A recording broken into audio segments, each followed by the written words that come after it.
For generations, children and adults have read the fun and exciting stories of Theodore Geisel, better known as Dr. Seuss.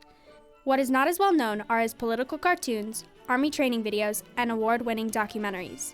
He wrote over 40 children's books packed with his unique rhymes, funny words, and drawings. And what lies behind all the creative silliness are deep views of human justice and political struggle.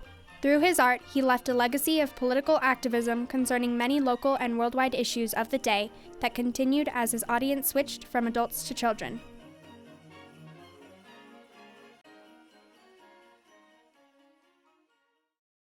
As a young child in Springfield, Massachusetts, Theodore had a vivid imagination and drew exaggerated creatures with bizarre names. He constantly found inspiration for drawings and new creatures at the zoo, where his father worked as a Springfield superintendent. In his senior year of college, Geisel drew cartoons for the Dartmouth College newspaper, The Jack-o'-lantern. He illustrated his cartoons and published his work under his mother's maiden name, Seuss.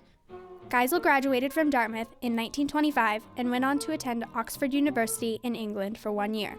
There, he met Helen Palmer, and soon after he returned to America, and in 1927 they were married. That fall, Theodore accepted a job with Judge magazine to be a staff writer and artist. He enjoyed illustrating advertisements, and soon his work was widely known with his catchphrase for Flit atop bug spray.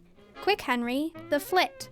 People began to recognize the talent that Geisel possessed. His art was published in many famous magazines, such as the Saturday Evening Post, Life magazine, Vanity Fair, and Liberty. In the summer of 1936, Geisel wrote his first children's book, And to Think That I Saw It on Mulberry Street. He submitted his book to 27 different publishers, however, not one accepted it. Then, one day on Fifth Avenue in New York, Geisel ran into a former classmate, Mike McClintock, the new editor at Vanguard Press. With McClintock's help, the book was published in 1937, and 15,000 copies were put into circulation. World War II began on September 1st, 1939. Geisel started drawing politically motivated cartoons and introduced these drawings to Zinnie Vanderliffe, who in turn passed them to the editor of PM magazine. PM of New York was very unique, featuring satire on political issues. His cartoons were very blunt, yet had a witty humor and showed a side of Geisel no one had ever seen. Many of the cartoons had to do with what was happening in the news, Adolf Hitler, the Japanese, anti-Semitism, and racism. He was swept up in the feeling of prejudice and fear that affected the nation. There is much controversy around his cartoons. He drew exaggerated drawings of the Japanese that were extremely offensive and controversial. Like a cartoonist, that is, he made fun of people he didn't like, and he wanted to ennoble people he did like. Geisel supported the war effort by joining the Army and was commander of the animation department for the 1st Motion Picture Unit of the U.S. Air Force in Hollywood. In 1943, Warner Brothers, with Geisel and director Chuck Jones, created an Army-Navy screen magazine called the Private Snafu series. 26 shorts were shipped to Army bases around the world. This war-related subject series promoted confidence in the Army and taught soldiers through Snafu's mistakes. Geisel and Jones received the Legion of Merit Award for their Snafu series. In 1945, Geisel produced a film called Your Job in Germany. This powerful production after World War II stereotyped all Germans as dangerous and dehumanized them. Every German is a potential source of trouble. Therefore, there must be no fraternization with any of the German people. A year later, he created the movie Designed for Death, a study of Japanese culture that received an Academy Award for Best Documentary in 1948.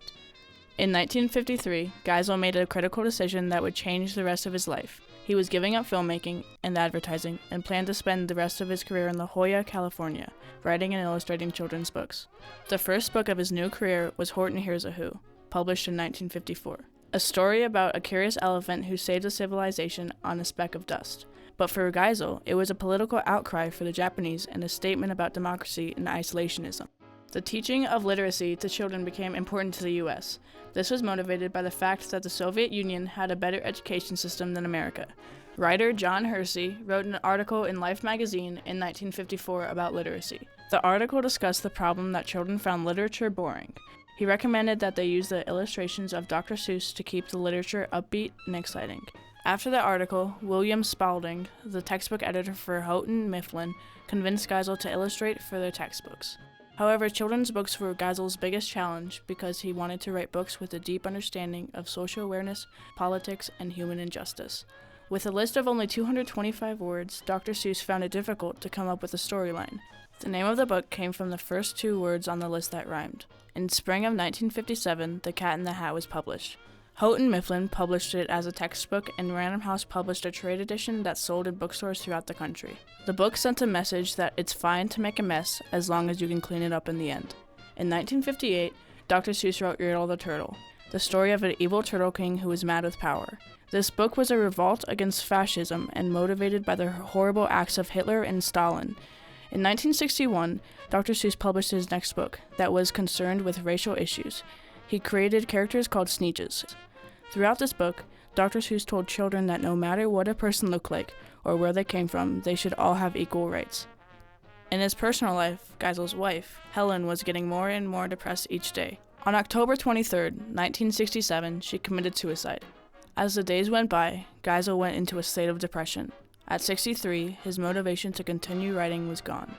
But then, Geisel married longtime friend Audrey Stone Diamond. Audrey encouraged Theodore to write more children's books with inspiring messages. In 1970, the Environmental Protection Agency was created, and again, Geisel wrote about what was in the news. He wrote and illustrated one of his most political and controversial books so far. His book, The Lorax, was a dark story about forests getting cut down, pollution, the greed of industrialism, and the Lorax, who tried to save the land from being destroyed. On the topic of social awareness, Geisel wrote a book, Marvin K. Mooney, Will You Please Go Now?, published in August of 1972. The book was written for young readers and eventually had a deep political effect. In 1974, the Watergate crisis had just ended. Columnist Art Buchwald and Geisel took on the mission to drive Richard M. Nixon from office for his participation in the Watergate scandal. The scandal was an act in which 5 men were hired by the Republican Party to spy and collect documents from the National Democratic Committee in Washington, D.C. Art Buchwald and Geisel rewrote the story and replaced the name Marvin K. Mooney with Richard M. Nixon on July 30th in a nationally syndicated column. 9 days after it was published, Richard M. Nixon was the first president to resign. In 1984, Dr. Seuss published a children's book called The Butter Battle Book. The book was about the Cold War. The USA and the Soviet Union had different views on how to govern their nation. The USA believed in a free society called democracy, while the Soviet Union believed in a system of social organization called communism. Though this was called a war, not one bullet was shot. There were only threats made to invade and destroy, hence the name the Cold War. The Butter Battle book explained the Cold War through the story and illustrations of 2 towns and how they preferred to eat their bread. There were many negative reviews on the book. Some thought that children should not be exposed to such a heavy issue, and the fact that the ending was left unresolved was disturbing. Others thought the children would be frightened by the context, but some approached the book from a completely different view. Parents and teachers used the book to teach young readers to design and choose the ending of the story. In 1984, the book was awarded the New York Times Notable Book of the Year. Geisel wrote one last book in 1990, Oh, the Places You'll Go. It was filled with heartwarming messages and inspirational wisdom. In 1991, Theodore Geisel, also known as Dr. Seuss, died at the age of 87. When asked what his final message would be, it was, "Any message or slogan, whenever things go a bit sour in a job I'm doing, I always tell myself, you can do better than this. The best slogan I can think to leave with the USA would be, we can and we've got to do better than this." During his lifetime, Dr. Seuss won 3 Academy Awards for his documentaries, as well as the Pulitzer Prize in 1984 for his special contribution to the education and enjoyment of America's children and their parents. He made 1 feature-length film from his book, How the Grinch Stole Christmas. After his death, a few of his books were made into films, and a memorial stamp was released in 2000. Through his political work before and during his military service, he showed more than funny or satirical cartoons and movies. He showed the readers and viewers that we can use our voices to change the way things are. Some may have found his work controversial, but the messages that he delivered were concerned with the issues of the day and inspired change in many. Dr. Seuss was one of the greatest and most beloved children's authors in history.